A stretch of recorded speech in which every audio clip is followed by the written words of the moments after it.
جبريل إنا سنلقي عليك قولا ثقيلا. قال عليه الصلاة والسلام نعم الرجل عبد الله لو كان يصلي من الليل.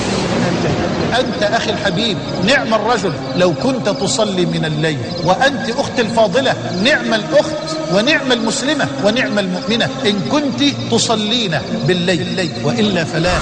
أيها الدعاة إلى الله، أيها العلماء، أنا أستغرب وأعجب كيف لداعية إلى الله يريد أن يتحرك بين الناس ليؤثر في قلوبهم وليشكل عقولهم وهو ليس من أهل قيام الليل. لا يكون ذلك ورب الكعبة، فالليل علامة الصالحين ومدرسة الصالحين، الليل أنس المحبين وروضة المشتاقين. وإن لله عبادا يراعون الظلال بالنهار كما يراعي الراعي غنمه، ويحنون إلى غروب الشمس كما تحن الطير إلى أوكارها، حتى إذا ما جنهم الليل واختلط الظلام ونصبت الفرش وخلى كل حبيب بحبيبه قاموا فنصبوا إلى الله أقدامهم وافترشوا على الأرض جباههم وناجوا ربهم فقرأوا قرآنه وطلبوا إحسانه وإنعامه. فوالله إن أول ما يعطيهم ربهم أن يقذف من نوره في قلوبهم. ولذا أقول بملء فمي من زعم أنه من الصالحين وهو لا يصلي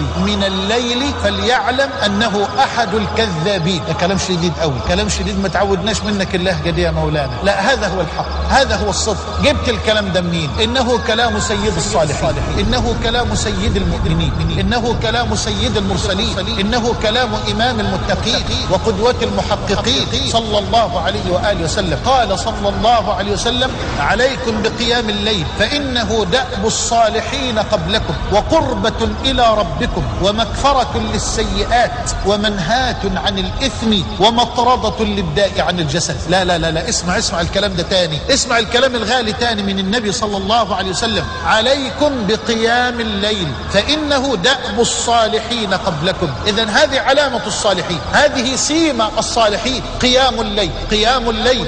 أين أنت يا من ضيعت الليل كله أمام الأفلام والمسلسلات والمباريات؟ أين أنت يا من ضيعت الليل كله بالتنقل أمام الشاشات والفضائيات ولم تركعي لرب الأرض والسماوات ركعات ولم تفتحي كتاب الله جل وعلا، بل ولا حتى كتابا من كتب أهل العلم كما كان يفعل الإمام مالك رحمه الله، يقيم الليل بالفريضة أي بطلب العلم، فإذا كان وقت السحر قام فصلى ما شاء الله له أن يصلي، فيجمع بين قيام الليل بالفرض والنفل معا. هذا فهم آتاه الله عز وجل الإمام، وذلك فضل الله يؤتيه من يشاء، والله ذو الفضل العظيم. هيا عاهد ربك الآن أيها الصالح، عاهدي ربك الآن أيتها الصالحة على قيام الليل، ساعة قبل الفجر بساعة، اضبط ساعة الوقت، اضبط المنبه قبل الفجر بساعة، أو على الأقل إن لم تستطع أن تقيم ساعة قبل الفجر فأقم هذه الساعة بعد العشاء مباشرة. ينفع يا مولانا ويبقى قيام ليل؟ أيوة ينفع ويبقى قيام ليل، أيوة حتى لو ما نمتش ولا دليل. وأعي ما أقول بإذن الله عند من يقول بخلاف ذلك. يبدأ بفضل الله قيامك لليل بعد انتهائك من صلاة العشاء مباشرة. أما إن كنت تسألني عن الأفضل فلا شك ولا ريب ولا خلاف بين أهل العلم أن أفضل صلاة الليل هي صلاة الثلث الأخير من الليل الذي يتنزل فيه الحق تبارك وتعالى تنزلا يليق بكماله وجلاله، ليقول أنا الملك، من ذا الذي يدعوني فأستجيب له، من ذا الذي يسألني فأعطيه، من ذا الذي يستغفرني فأغفر له، فلا يزال كذلك حتى يضيء الفجر. فأفضل أوقات القيام الثلث الأخير، لكن إن لم تستطع أن تقيم الليل في آخره في الثلث الأخير فقف ساعة لله جل وعلا في أول الليل قبل أن تنام، قم بين يدي الله ساعة وارفع أكف الضراعة إليه. فما أحوجنا إلى هذه السهام التي لا تتوقف أبدا.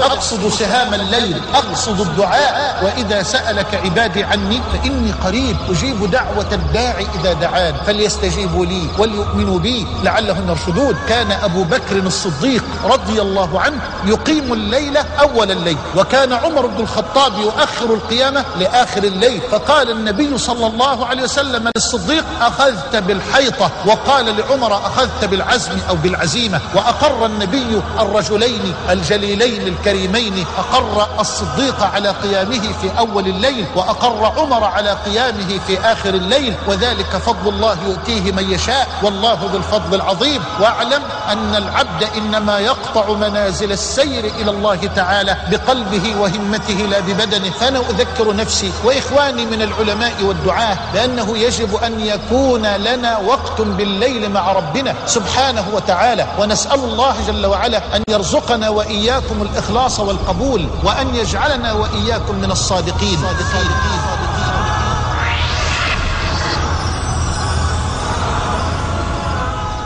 الرحمة وسط وأصول، وصحابة هدي ورسول، والسلام